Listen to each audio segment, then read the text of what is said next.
Greetings, I'm Kim Turcotte, intuitive empowerment coach and magic maker, and I help women reconnect with their authentic selves and step into their magic through empowered self care, personal growth, and sacred living. In last week's video, I talked about how healing and growth is really a spiral journey. It's not something that's linear. And so today, I want to talk about how we can deepen our healing and personal growth work by tapping into the energy of the moon cycle. So, each of the different phases of the moon, we're going to look at that today and how that can really support our healing and growth journey. This is something I'm so passionate about. It's really a way of life for me. And I have been working with the moon on and off I started my journey in around 1998. So whatever that is, it's way many more years than I want to admit. But I would say for the last 7 or 8 years, this is really how I live my life. Every month I work with the moon cycle in this way. And sometimes I'm doing personal growth work, sometimes I'm healing, sometimes it's a combination of the two. But I do work with this kind of method that I'm going to teach you or talk about today on a regular basis. And it has absolutely transformed the way that I kind of do my work, right? Let's talk about why or how I experience. I'm going to just share from my perspective because I think, I've really done this work for so long now, and it has really changed my life in dramatic ways. And I think the greatest gift of working with the moon is this. When you have a spiritual practice, right? Which I do, like it's a huge part of how I live my life. And the moon, for me, is really part of that. So I work a lot with the natural rhythms of the earth, the cycles of the seasons. I really look to nature as my guide. And of course, the moon is part of that. And so when I very first started this journey and I started learning about the moon, I was like, oh my God, how am I ever going to remember what each moon phase did?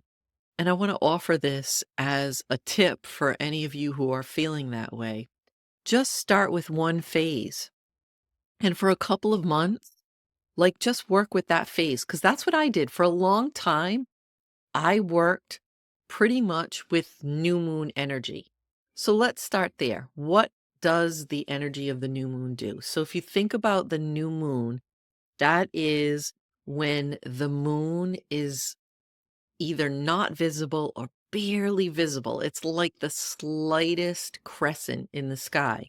It's a darker time. And so it's all about rest. It's about going deeper. And it's a magical time for setting intentions. From that darkness, from the depths, that's how creation starts. Think of a seed under the soil in that darkness. That's where the seed starts to sprout. That's where life comes from. That's where new creation comes from, is from that fertile place in the darkness. So on the new moon, right, the energy is all about setting new beginnings and setting intentions. And part of the reason is that from that new moon, the moon, the part of the moon that's visible is going to grow, right? So the energy is building. So from that place, it's a new beginning, it's a new start, it's a new cycle. And so working with the new moon, that's what I did for many years, like early in my practice. I only worked at the energy of the new moon until I really felt comfortable with working with it. Okay. So if you're thinking, oh my God, I'm never going to be able to remember, that's okay. Just here on this channel and everything I share, it's all about meeting you where you're at. There's no pressure here. It's about being in flow. That is part of the whole step into your magic model, right? It's about being present in your life and being where you are and giving yourself permission and grace to just live your life and be who you are and where you are in any given moment. Okay. So let's get back to the moon phases. So we've gone over the new moon. That's where you're setting your intentions, right? And then the time period between the new moon and the full moon is when the moon's visibility is growing in the sky. And so that's called the waxing moon. And the energy is growing, right? It's growing towards that culmination of the full moon.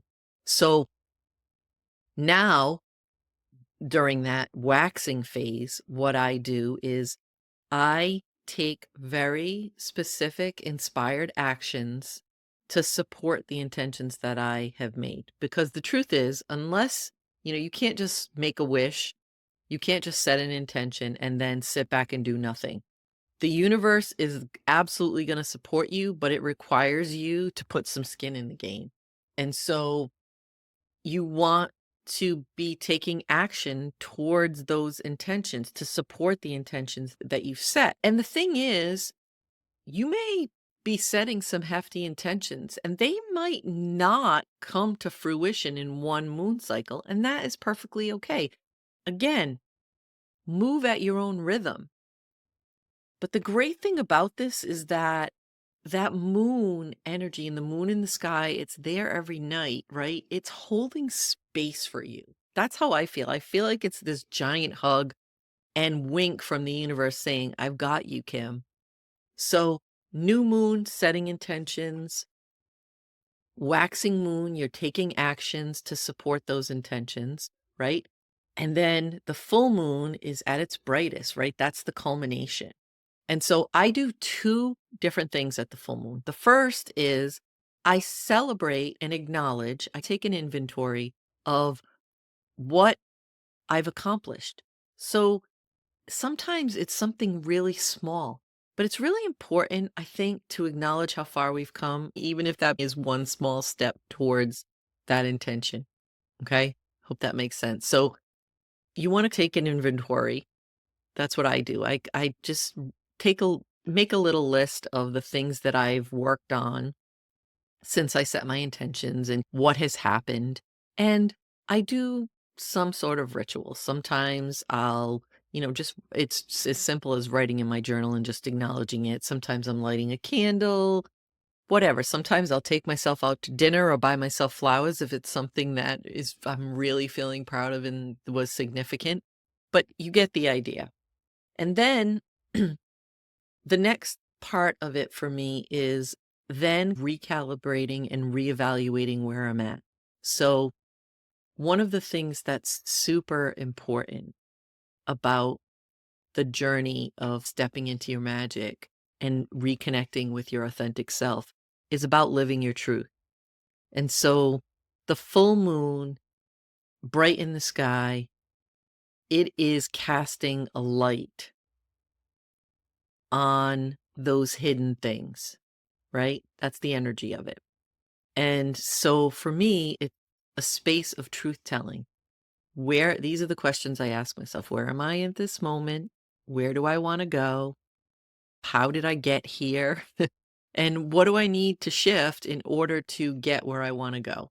So you need to really know where you are, where you want to go, and the things that you need to shift. It's kind of like an inventory practice. And then from the full moon to the new moon, that's the waning cycle. Okay. And during that period, the energy is one of contraction. So it's a great time for letting things go, for releasing something that doesn't serve you. So you want to, the way that I work with it is a lot of times, like to me, you need to let go of something in order to expand into something else. You have to make space for it. So I look at, where I want to go. What do I need to release in order to create something new that's going to bring me closer to where I want to go? And then during that waning period, I actively work on releasing those things. And again, this might take more than one full moon cycle. It might take 2, 3, 5, 10, 15. Like you can be working on something and making small incremental steps towards it.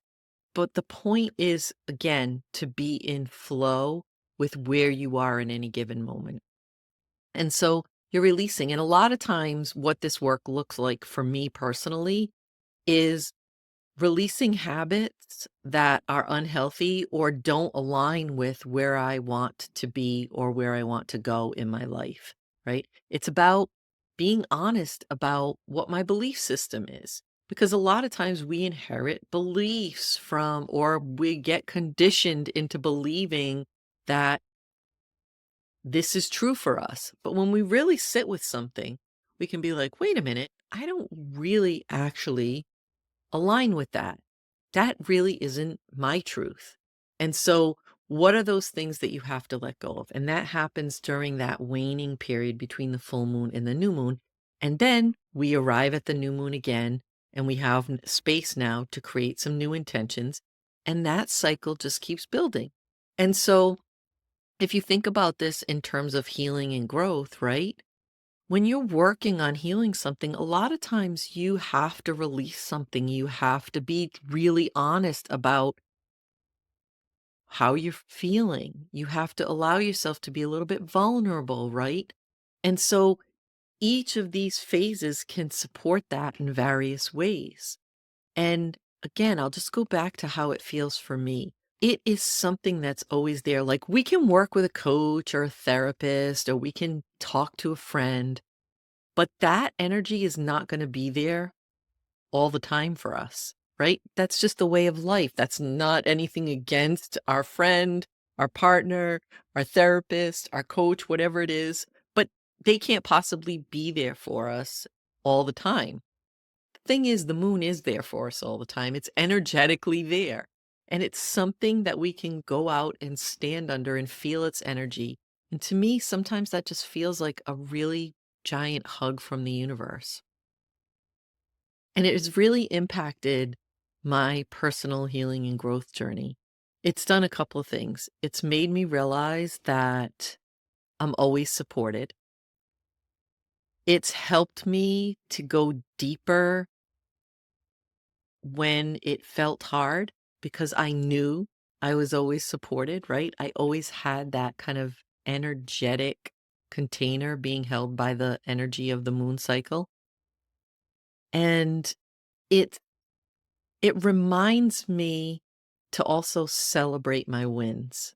Again, we can just keep moving on and we never really acknowledge how far we've come. And I think that's so important because we can get lost in always doing and never really coming back to ourselves and acknowledging where we really are at and how far we've really come. The moon offers a non judgmental, infinite container for healing and growth. And it's absolutely such a beautiful energy to work with. So, if you are interested in working with the phases of the moon, I invite you to download my free guide, Working with the Moon Phases. You can find the link below and you can download it for free by just clicking the link and heading over to my website to grab it. I really want to thank you for being here today and sticking with me through to the end of the video. If you have enjoyed the video, if you've taken away some nugget of wisdom from what I've shared today, I invite you to like and subscribe so that we can stay connected. Many blessings on your path. Have an absolutely magical day. Blessed be.